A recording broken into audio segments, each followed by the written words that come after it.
Hi, ಇವತ್ತು ನಾನು ಮಿಶ್ರ ತರಕಾರಿಗಳ ಒಂದು ಸಾಗು ಮಾಡ್ತಾ ಇದ್ದೀನಿ.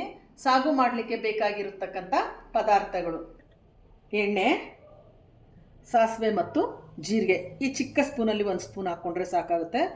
ಹಾಗೂ ಉದ್ದಿನಬೇಳೆ ಮತ್ತು ಕಡಲೆಬೇಳೆ ಇದನ್ನು ಅಷ್ಟೇ 1 ಸ್ಪೂನ್ ಹಾಕ್ಕೊಂಡ್ರೆ ಸಾಕು. ನಂತರ 8 ರಿಂದ 10 ಕರಿಬೇವಿನ ಹೆಸರು, 1 ಬ್ಯಾಡಗಿ ಮೆಣಸಿನಕಾಯಿಯನ್ನು ಕಟ್ ಮಾಡಿ ಇಟ್ಕೊಂಡಿದ್ದೀನಿ. ಆಮೇಲೆ 1 ಚಿಟಿಕೆಯಷ್ಟು ಹಿಂಗನ್ನು ಹಾಕ್ಕೊಳ್ಬೇಕು. ನಂತರ ಕ್ಯಾಪ್ಸಿಕಮ್ಮು, ಮಿಶ್ರ ತರಕಾರಿಗಳು ಆಲೂಗಡ್ಡೆ, ಬೀನ್ಸು, ಕ್ಯಾಪ್ಸಿಕಮ್ಮು ಮತ್ತು ಕ್ಯಾರೆಟು. ಸೊ ಇದು ಜೀರಿಗೆ ಪುಡಿ, ಹಾಗೆ ಸ್ವಲ್ಪ ಅರಿಶಿಣ, ಗಾರ್ನಿಷ್ಗೋಸ್ಕರ ಕೊತ್ತಂಬರಿ ಮತ್ತು ರುಚಿಗೆ ತಕ್ಕಷ್ಟು ಉಪ್ಪು. ಮಿಶ್ರ ತರಕಾರಿಗಳನ್ನ ನಾನು 1 ಕುಕ್ಕರಲ್ಲಿ ವಿಷಲ್ ಮಾಡಿ ಕೂಗಿಸಿ ಇಟ್ಕೊಂಡಿದ್ದೀನಿ. ಅದು ಬಿಸಿ ನೀರಲ್ಲೇ ಇದ್ದರೆ 1 ವಿಷಲ್ ಕೂಗಿಸಿದ ತಕ್ಷಣ ಅದನ್ನು ಟ್ಯಾಪಿಗೆ ಹಿಡಿದ್ಬಿಟ್ಟು ಆ ನೀರನ್ನು ತೆಗೆದು ಬಸ್ಕೊಂಡು ಇಟ್ಕೊಂಡಿದ್ದೀನಿ.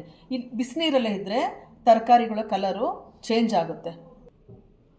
ಸಾಗು ಮಾಡಲಿಕ್ಕೆ ಬೇಕಾಗಿರ್ತಕ್ಕಂಥ ಮಸಾಲ ಪದಾರ್ಥಗಳು: ಈರುಳ್ಳಿ, ಟೊಮೊಟೊ, ಚಕ್ಕೆ, ಮೆಣಸು, 1 ಹಸಿಮೆಣಸಿನಕಾಯಿ, ಸ್ವಲ್ಪ ಒಂದು ಅರ್ಧ ಟೀ ಸ್ಪೂನಷ್ಟು ಕೊತ್ತಂಬರಿ ಬೀಜ, ಒಂದು ಇಷ್ಟು ಬಟ್ಲದಷ್ಟು ಕೊಬ್ಬರಿ ಮತ್ತು 5 ಗೋಡಂಬಿ. ಈ ಎಲ್ಲ ಮಸಾಲೆ ಪದಾರ್ಥಗಳನ್ನು ಹುರಿದುಬಿಟ್ಟು ಮಿಕ್ಸಿ ಮಾಡ್ಕೋಬೇಕು. ಗೋಡಂಬಿ ತಿಕ್ನೆಸ್ಸಿಗೋಸ್ಕರ, ಗ್ರೇವಿ ಬರಲಿಕ್ಕೋಸ್ಕರ ಹಾಕ್ಕೊಂಡಿದ್ದೀವಿ. ಸೊ ಈ ಎಲ್ಲ ಮಸಾಲೆ ಪದಾರ್ಥಗಳು ಹುರಿದು ಮಾಡಿಕೊಂಡಾಗ ಈ ಥರ ಮಿಕ್ಸಿಯಲ್ಲಿ ನಾನು ಮಾಡಿ ಇಟ್ಕೊಂಡಿದ್ದೀನಿ. ಬಾಣಲಿ ಕಾದಿದೆ, ಅದಕ್ಕೆ ನಾನು ಒಂದು ಅರ್ಧ ಟೇಬಲ್ ಸ್ಪೂನಷ್ಟು ಎಣ್ಣೆ ಹಾಕ್ಕೊಂಡಿದ್ದೀನಿ. ಎಣ್ಣೆ ಕಾದಿದೆ, ನಾನು ಸ್ವಲ್ಪ ಸಾಸಿವೆ ಜೀರಿಗೆ ಹಾಕ್ಕೊಳ್ತಾ ಇದ್ದೀನಿ. ನಂತರ ಒಂದು ಸ್ವಲ್ಪ ಕಡಲೆಬೇಳೆ ಮತ್ತು ಉದ್ದಿನಬೇಳೆ ಹಾಕ್ಕೊಳ್ತಾ ಇದ್ದೀನಿ. ನಂತರ ಸ್ವಲ್ಪ ಅದು ಕೆಂಪು ಹಾಕಬೇಕು, ಉದ್ದಿನಬೇಳೆ ಮತ್ತು ಕಡಲೆಬೇಳೆ.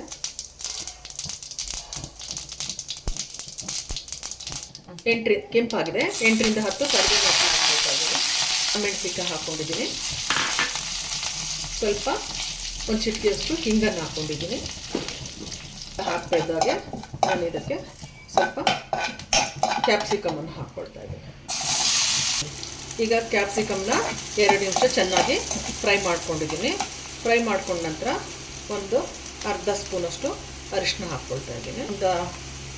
1 ಸ್ಪೂನಷ್ಟು ಜೀರಿಗೆ ಪುಡಿ ಹಾಕ್ಕೊಳ್ತಾ ಇದ್ದೀನಿ. ಸೊ 1 ಸ್ಪೂನಷ್ಟು ಉಪ್ಪನ್ನು ಹಾಕ್ಕೊಳ್ತಾ ಇದ್ದೀನಿ. ಜೀರಿಗೆ ಪುಡಿ ಸ್ವಲ್ಪ ಒಂದು 1 ಸೆಕೆಂಡ್ 2 ಸೆಕೆಂಡ್ ಅಷ್ಟು ಚೆನ್ನಾಗಿ ಫ್ರೈ ಮಾಡಿಬಿಟ್ಟು ನಂತರ ನಾನು ಬೇಯಿಸಿಟ್ಟಿಟ್ಕೊಳ್ತಕ್ಕಂಥ ಮಸಾಲೆ ಮಾಡಿ ಇಟ್ಕೊಂಡಿರೋದನ್ನು ಹಾಕ್ಬಿಟ್ಟು ಅದನ್ನು ಸ್ವಲ್ಪ ಎಣ್ಣೆಯಲ್ಲಿ ಚೆನ್ನಾಗಿ ಫ್ರೈ ಮಾಡಬೇಕು. ಈಗ ಮಸಾಲೆನ 3 ನಿಮಿಷ ಚೆನ್ನಾಗಿ ಫ್ರೈ ಮಾಡ್ಕೊಂಡಿದ್ದೀನಿ. ಸೈಡಲ್ಲಿ ನೋಡಿ ಹೀಗೆ ಸ್ವಲ್ಪ ಎಣ್ಣೆ ಬಿಟ್ಕೊಳ್ತಾ ಇದೆ. ಸೊ ಮಸಾಲೆ ಚೆನ್ನಾಗಿ ಫ್ರೈ ಆಗಿದೆ. 3 ಮಿನಿಟ್ಸ್ ಮಾಡ್ಕೊಂಡಿರೋದ್ರಿಂದ ಚೆನ್ನಾಗಿ ಫ್ರೈ ಆಗಿದೆ. ಸೊ ಈಗ ಫ್ರೈ ಆಗಿರೋದಕ್ಕೆ ನಾನು ಸ್ವಲ್ಪ ಬಿಸಿ ನೀರನ್ನು ಹಾಕ್ಕೊಳ್ತಾ ಇದ್ದೇನೆ. ಸ್ವಲ್ಪ ಬಿಸಿನೀರು ಹಾಕ್ಕೊಳ್ತಾ ಇದ್ದೀನಿ. ಸಾಗು ಹದ ಬರಲಿಕ್ಕೋಸ್ಕರ ನಾನು ಸ್ವಲ್ಪ ನೀರನ್ನು ಹಾಕ್ಕೊಂಡಿದ್ದೇನೆ. ಈಗ ತರಕಾರಿಗಳನ್ನ ಹಾಕ್ಕೊಳ್ತಾ ಇದ್ದೇನೆ.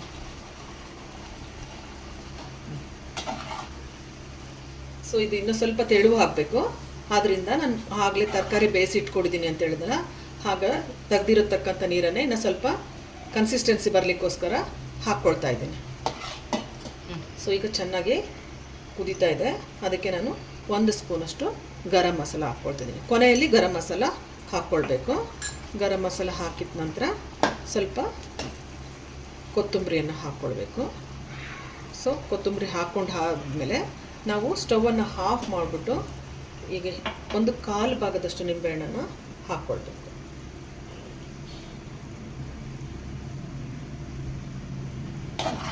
ಸರ್ವ್ ಮಾಡ್ಕೊಳ್ಳೋಣ. ಮಿಶ್ರ ತರಕಾರಿಗಳ ಸಾಗು ರೆಡಿಯಾಗಿದೆ. ನೀವು ಮನೆಯಲ್ಲೇ ಹೀಗೆ ಮಾಡಿ ನೋಡಿ, ಟೇಸ್ಟ್ ನೋಡಿ, ಲೈಕ್ ಮಾಡಿ, ಶೇರ್ ಮಾಡಿ. Thank you.